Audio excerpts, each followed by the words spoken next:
Salam Nuraniyə, hər vaxtınız xeyir olsun. Bəli, biz az əvvəlki bağlantımızda da vurğulamışdıq ki, bugün axşamdan etibarən hava şəraiti ölkə ərazisində kəskin şəkildə dəyişəcək və təbii ki, bugün də ölkə ərazisində küləkli hava şəraiti hökm sürür ki, məsələ bununla bağlı da sarı və naranjı xəbərdarlıqlar ünvanlanıb əhaliyə və elə Dövlət Dəniz və Liman Agentliyi də fırtınalı hava şəraiti ilə əlaqədar olaraq gəmilərə xəbərdarlıq ünvanlayıb. Daha təfərrüatlı informasiyanı və xəbərdarlığın detallarında nə qeyd olunub, buna bağlı informasiyanı qonağın Agentliyin mətbuat katibi Pərvanə İmanovadan əldə edəcəyik. Xoş gördük Pərvanə xanım. Buyurun detalları sizdən eşidək. Hər vaxtınız xeyir olsun.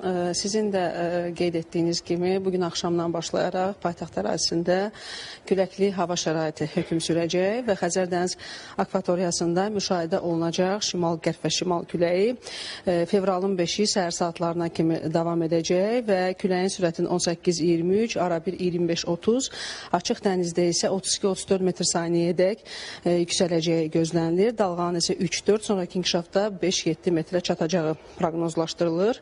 Bu hidrometeoroloji hadisə haqqında məlumat Agentliyin gəmi hərəkəti idarə edilməsi mərkəzinə daxil olan kimi mütəxəssislərimiz tərəfindən təhlil edilib və aidiyyatı üzrə 3 dildə Azərbaycan, Rus və İngilis dillərində xüsusi rabitə əlaqələri vasitəsilə ötürülüb.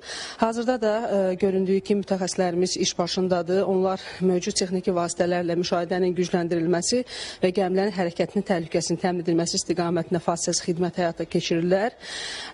Və bu saata olan məlumatlara əsasən dünən axşamdan 2 liman giriş-çıxış bağlı idi. Artıq bir limana giriş və çıxış məhdudiyyəti aradan götürülüb, amma Dübəndi limanına giriş-çıxış bağlıdır və 20-yə yaxın gəmi isə lövbər rayonlarına və sığınacaqlarına yerləşdirilib. Mütəxəssislərimiz küləyin azalma anına qədər məlumat mübadiləsi aparacaqlar və Respublikamızın ərazi üzvlərinin hərəkətin bölünmə sistemində və gəmilərin idarə olunmasına köməklik göstərəcək və hərəkətin nizamlanmasını təmin edəcəklər.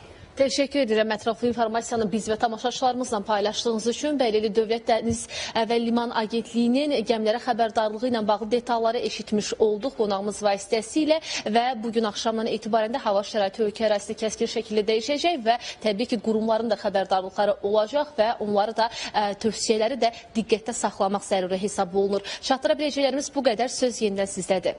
Təşəkkürlər Rəqsanə, sənə və müsahibinə təşəkkür edirik detallı məlumatlar üçün.